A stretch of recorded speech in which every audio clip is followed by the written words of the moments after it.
নমস্কার বন্ধুরা, welcome to my channel. আজকে আমি তোমাদের ঠাকুরের সাজ তৈরির একটা পার্ট বলতে পারো, আঁচল তৈরিটা তোমাদের দেখাবো। যদিও এর আগেও আমি একটা সাজ তৈরির ভিডিও ছেড়েছিলাম, তো এবার শুধু আঁচলটা তৈরি করে দেখাচ্ছি। এই আঁচলটাকে আমি আগের থেকেই তৈরি করে রেখেছি। অনেকগুলো কাগজকে আমি পিড়ির উপরে আমি বসিয়ে নিয়েছি পিন দিয়ে।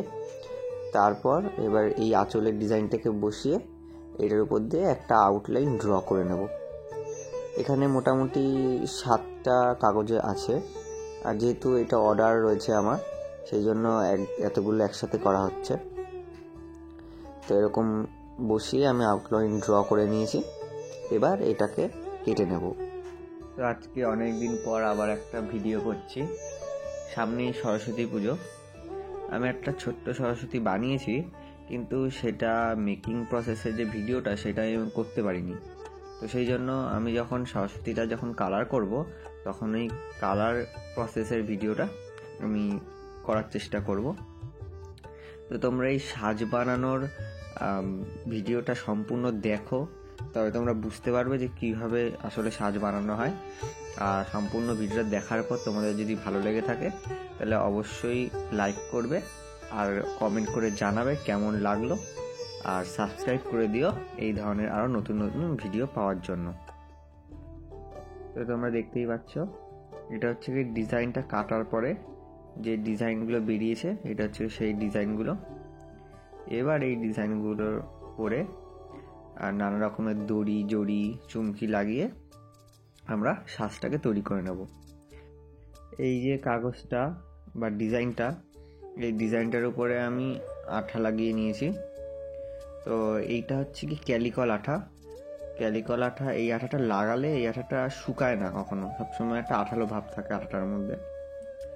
তো এইবার এই আঠাটার উপর দিয়ে দড়ি লাগিয়ে আমরা ডিজাইনটাকে কমপ্লিট করব।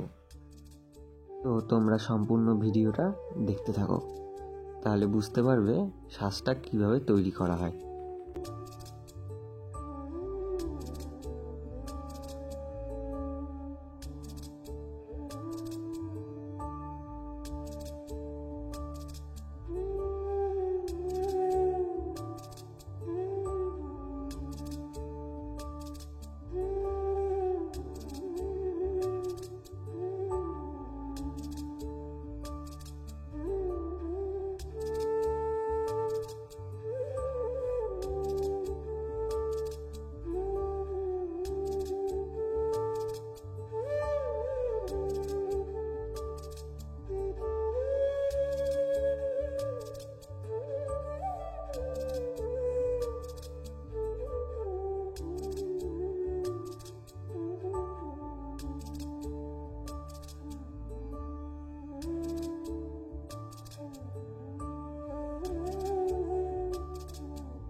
আমার গয়নার আঁচলটা কমপ্লিট হয়ে গেছে।